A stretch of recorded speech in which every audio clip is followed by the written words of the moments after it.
अब चलिए इस पांचवा प्रश्न को हल करते हैं। देखिए प्रश्न में क्या है, आकृति में दिखा है हरित गृह के ऊपरी सिरे के दोनों भाग अर्धवृत्ताकार है।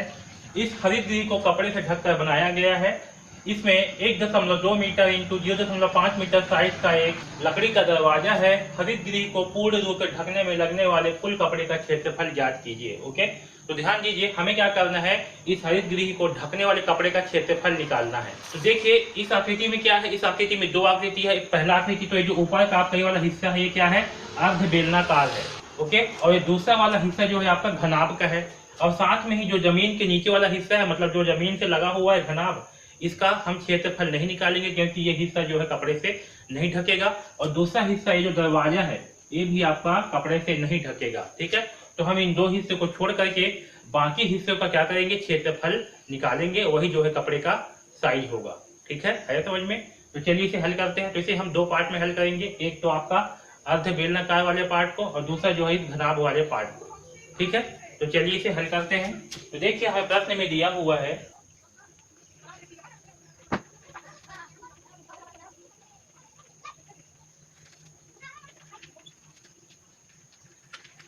देखिए हमें प्रश्न में क्या दिया है, हमें प्रश्न में दिया हुआ है हरित गृह घनाभ के आकार का है। जो हरित गृह है क्या है, घनाभ के आकार का है और इसका ऊपरी भाग क्या है, अर्ध बेलनाकार है। जिसका ऊपरी भाग है वो क्या है, अर्ध बेलनाकार है। ओके, अब देखिए हमें जो है इसमें घनाभ की कोरें दिया है इस चित्र में। ठीक है, तो घनाभ की कोर, तो देखिए हमें घनाभ की कोरे में क्या क्या दिया हुआ है, हमें ए का मान दिया है। तो ए का मान कितने है घनाभ के, इसमें घनाभ में 3 सेंटीमीटर, तो ए का मान है 3 सेंटीमीटर। बी का मान क्या है, 5 सेंटीमीटर। ठीक है, और सी का मान क्या दिया हमें, 2.5 सेंटीमीटर। ओके, तो सी का मान है 2.5 सेंटीमीटर। सॉरी, सारे मान जो है मीटर में है। ओके, तो यहाँ पास होगा 3 मीटर, यहाँ पास होगा 5 मीटर, सारे मान मीटर में दिया हुआ है। ठीक है, और इसका मान भी होगा 2.5 मीटर। ठीक, अब देखिए इस प्रश्न में क्या है, हमें जो है दरवाजे का मान अलग से दिया हुआ है। ठीक है, तो हम जो है दरवाजे का पहले क्षेत्रफल निकाल लेते हैं। तो देखिए दरवाजे का क्षेत्रफल, ठीक है, दरवाजे का क्षेत्रफल बराबर, तो देखिए दरवाजे का मान क्या दिया है, 1.2 मीटर इंटू 0.5 मीटर। ठीक है, तो इसका क्षेत्रफल क्या होगा, 1.2 इंटू 0.5। ठीक है, इसका जो है आपस में गुणा कर देते हैं तो कितना आएगा, 2 पंचे 10 की शून्य, हासिल आएगा 1, 2 एकम 2। ओके, 0 दूनी 0, 0 एकम 0, तो क्या मिलेगा 0 2। तो यहाँ पास एक अंक, 2 अंक, 2 अंक के बाद क्या है दशमलव। ठीक है, तो यहाँ भी क्या होगा, 2 अंक के बाद रहेगा दशमलव, हमें क्या प्राप्त होगा 0.20। ओके, तो मैं यहाँ पास लिख दिया रहता हूँ 0.20 मीटर। अब यहाँ चित्र में देखिए ये जो नीचे है इस भुजा का मान क्या है, 3 सेंटीमीटर। ओके, तो इस भुजा का मान भी क्या होगा, 3 सेंटीमीटर होगा।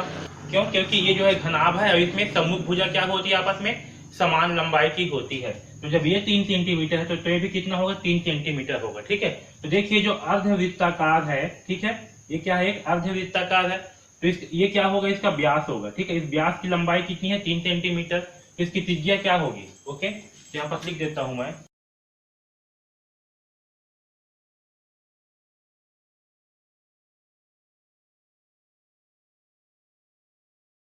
तो देखिए चित्र के अनुसार ये जो अर्धवृत्त का व्यास है ये क्या होगी, व्यास 3 मीटर है ना, क्योंकि ये आपका 3 मीटर है, ये भी कितना होगा, 3 मीटर होगा। तो अर्धवृत्त का व्यास कितना होगा, 3 मीटर, तो इसका त्रिज्या क्या होगी,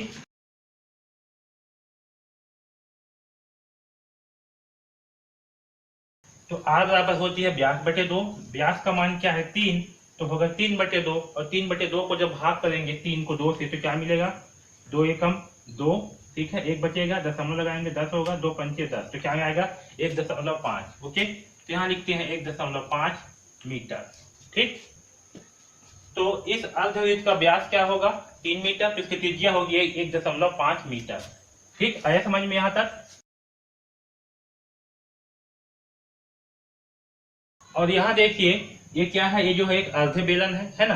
तो अगर इस अर्ध बेलन को अगर हम इसकी ऊंचाई निकालना चाहेंगे तो इसकी ऊंचाई क्या होगी, तो देखिए ये क्या है बी, इस बी का मान क्या है 5 मीटर, तो इतना ही ऊंचाई क्या होगी इस अर्ध गोले का भी होगी, क्योंकि ये क्या है जस्ट किसी के ऊपर में लगा हुआ है, तो ये जो इसका मान है, ये अर्धगोले की ऊंचाई, ये वाला मान, ये क्या होगी, 5 मीटर होगी, है ना।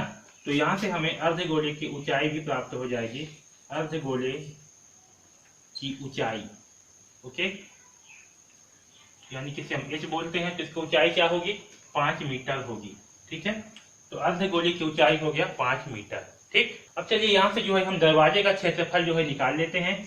तो देखिए हमें जो है दरवाजे का क्षेत्रफल दिया हुआ है पहले से ही, क्या दिया है, दरवाजे का क्षेत्रफल, मतलब इसमें दरवाजे 1.2 मीटर इंटू 0.5 मीटर साइज का क्या है, लकड़ी का एक दरवाजा है, ठीक है। तो इसका क्षेत्रफल क्या होगा, इसका क्षेत्रफल आपका 1.2 इंटू 0.5 ही होगा, ठीक है। इन दोनों को गुणा करने पर क्या आएगा, देखिए 2 पंचे सॉरी 5 दूनी 10 की शून्य हासिल आएगा, एक 5 एकम 5 और एक 6, ठीक है, इंटू 0 दूनी 0 0 एकम 0, तो क्या मिलेगा 0 6 0। अब यहाँ देखिए 1 2 अंक के बाद क्या है दशमलव, तो यहाँ भी होगा 2 अंक के बाद में दशमलव, तो यहाँ पास मान प्राप्त होगा 0.60, ठीक है।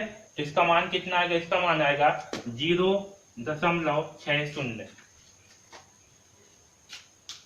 ओके। तो दरवाजे का क्षेत्रफल क्या होगा, 0.60 होगा, ठीक। तो देखिए जो कपड़े का क्षेत्रफल होगा, जो कपड़े इसमें लगाएंगे वो क्या होगा, इस पूरी आकृति के क्षेत्रफल के बराबर होगा। और साथ में इस दरवाजे में हम कपड़ा नहीं लगाएंगे, तो क्या करेंगे, इतना को हटा देंगे, यानी कि इस पूरी आकृति का क्षेत्रफल माइनस दरवाजे के क्षेत्रफल के बराबर होगी पूरे कपड़े की क्षेत्रफल, है ना। क्योंकि हम इस पूरे आकृति में क्या करेंगे, कपड़ा लगाएंगे केवल दरवाजे को छोड़ करके, इसके नीचे भाग को छोड़ करके घनाभ का, ठीक है। तो क्या होगा यहाँ पास संपूर्ण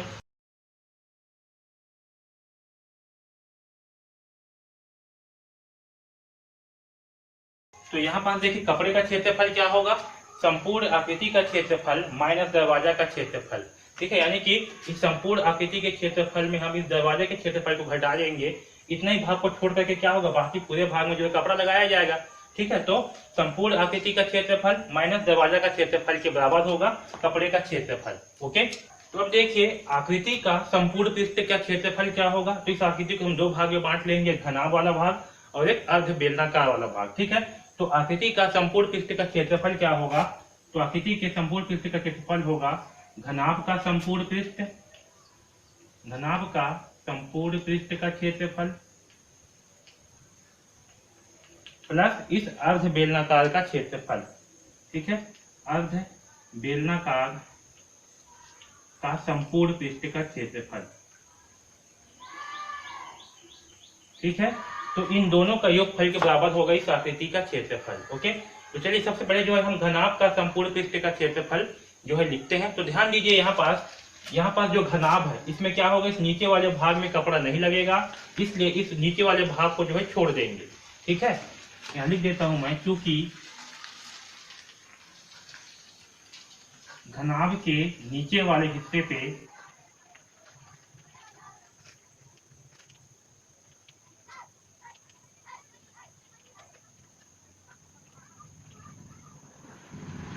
तो हम क्या करेंगे, जो घनाभ है इसके निचले भाग में हम कपड़ा नहीं लगाएंगे, इसलिए इस निचले भाग को छोड़ देंगे। आया समझ में। तो चलिए अब मैं इस ऊपर वाले भाग को मिटा रहा हूँ, ठीक है। हमें जो है कपड़े का क्षेत्रफल निकालना है।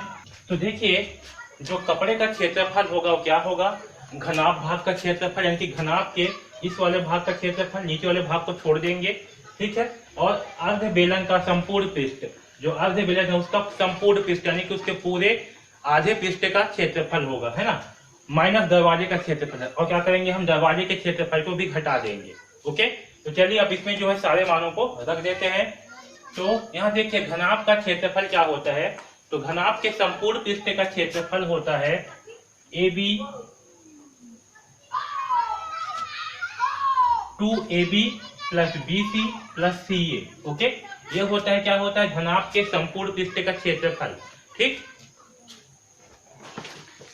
अब समझिए यहाँ पास ये क्या है, घनाभ है, इसके ऊपर में क्या है, ऐसे वाला आकृति बना हुआ है ना, मतलब इस प्रकार से क्या है, एक आकृति बना हुआ है।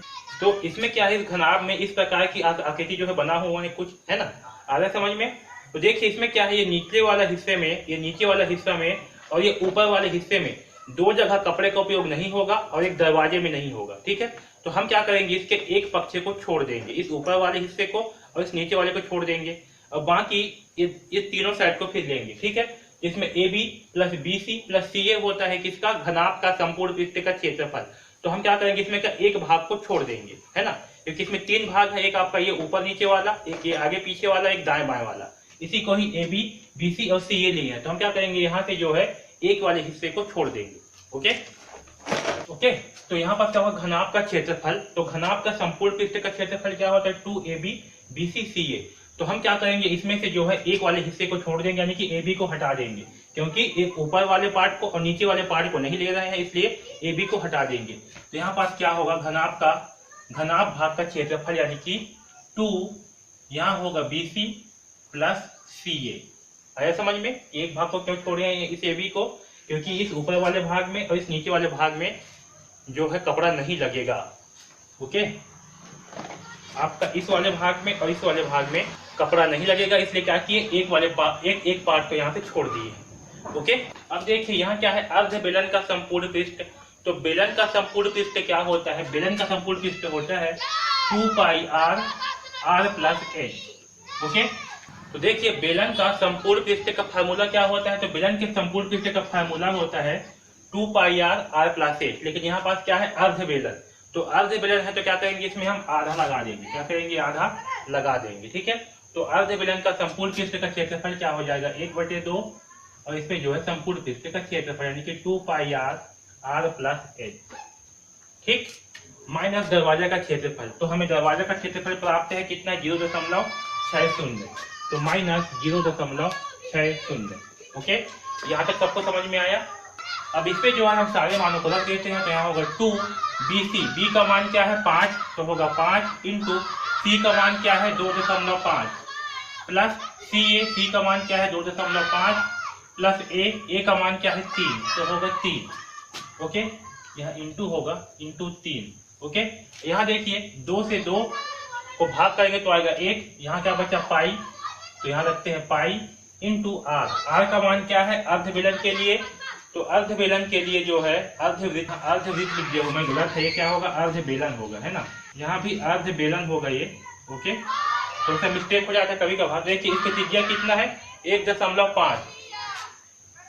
तो यहाँ होगा 1.5, r का मान क्या है 1.5 प्लस h का मान क्या है, h का मान है 5 मीटर। हमने h का मान निकाला था क्या है 5 मीटर, तो प्लस 5 माइनस 0.60। ओके, तो चलिए इसे जो है हल करते हैं। तो देखिए यहाँ पास क्या है, 2 इंटू 5.25 है। तो चलिए इसका जो है पहले गुणा कर लेते हैं। 2 5 इंटू 5, तो क्या आएगा 5 5 25 की 5, हासिल आएगा 2, 5 10 और 2 12। ओके, एक अंक के बाद क्या है दशमलव, तो यहाँ भी होगा एक अंक के बाद दशमलव। तो यहाँ क्या प्राप्त हुआ 12.5, तो ये होगा 12.5 प्लस। अब यहाँ देखिए क्या है 2.5 इंटू 3, तो इसका भी जो है गुणा करते हैं। तो 3 पंचे 15 की 5, हासिल आएगा 1, 3 दूनी 6 और 1 7। तो कितना है, एक अंक के बाद दशमलव, तो यहाँ होगा 7.5। ओके, अब देखिए यहाँ पर पाई है, तो पाई का मान क्या होता है, पाई का मान होता है 22/7। अब 22/7 को जब हम 22 को जो है 7 से भाग करेंगे तो हमें क्या प्राप्त होगा 3.14। ये भी जो है पाई का मान होता है। ठीक है, तो मैं इस पाई के स्थान पे क्या लिखूंगा 3.14 इंटू 1.5 है, तो 1.5 ही रहने देता हूँ। अब यहाँ देखिए इंटू 1.5 प्लस 5। ठीक है, 1.5 प्लस 5, तो हमें क्या प्राप्त होगा 6.5। ओके, यहाँ लिखता हूँ 6.5 माइनस 0.60। ओके, यहाँ तक सबको समझ में आया। अब चलिए इसे जो है आगे हल करते हैं। तो इन दोनों को पहले जोड़ देता हूँ। तो 12.5 और 7.5, 12.5 7.5 क्या आएगा, 5 5 10 की शून्य, हासिल 1, 7 2 9 और 1 10 की शून्य, हासिल 1 2। तो हमें प्राप्त होगा 20। ओके, तो यहाँ होगा 2 इंटू 20। अब प्लस करते हैं। अब देखिए यहाँ पास क्या है, ये तीनों का जो है हम गुणा कर देते हैं, है ना। तो पहले 6.5 गुणित 1.5 करते हैं। तो 6.5 इंटू 1.5। तो यहाँ देखिए क्या होगा, 5 पंचे 25 की 5, हासिल आएगा 2, 5 छक्का 30 और 2 32।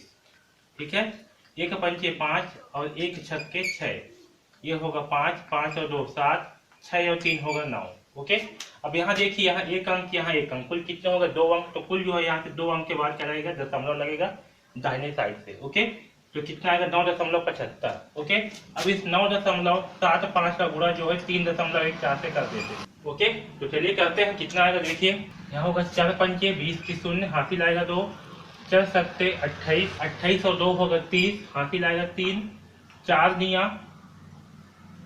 36, 36 और 3 39। ओके, 1 पंचे 5, 1 सत्ते 7, 1 निया 9, 3 पंचे 15 की 5, हासिल आएगा 1, 3 सत्ते 21, 21 और 1 होगा 22 की 2, हासिल आएगा 2। ओके, 3 निया 27, 27 और 2 होगा 29। ओके, अब इन सबको जो है आपस में जोड़ लेते हैं। तो 0, 5, 9 और 7 होगा 16, 16 और 5 हो गई 21 की 1, हासिल आएगा 2, 3 और 2 5, 5 और 9 14, 14 और 2 होगा 16 की 6, हासिल आएगा 1, 9 और 1 10 की शून्य, हासिल आएगा 1, 2 और 1 3। तो क्या प्राप्त हुआ? 30.61। ठीक है, इसे मैं क्या लिखूंगा? 30.61। ओके, दशमलव के बाद केवल 2 अंक को ही लूंगा। ठीक है, तो कितना हो गया? इन तीनों का मान आया 30.61 माइनस 0.60। ओके, अब देखिए इसे आगे हल करते हैं तो क्या आएगा? 20 दूनी 40, तो 40 प्लस 30.61 होगा। Okay, minus 0.60।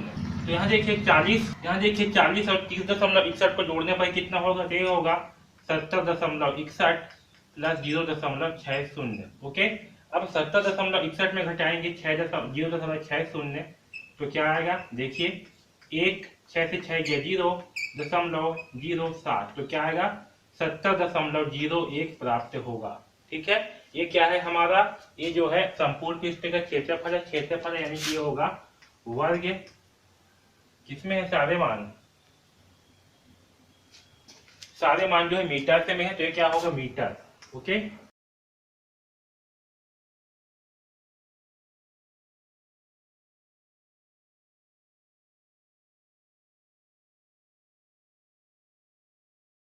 यानी कि इसका आंसर क्या होगा? हरित गृह को ढकने में कुल 70.01 वर्ग मीटर कपड़े की आवश्यकता होगी। आया समझ में?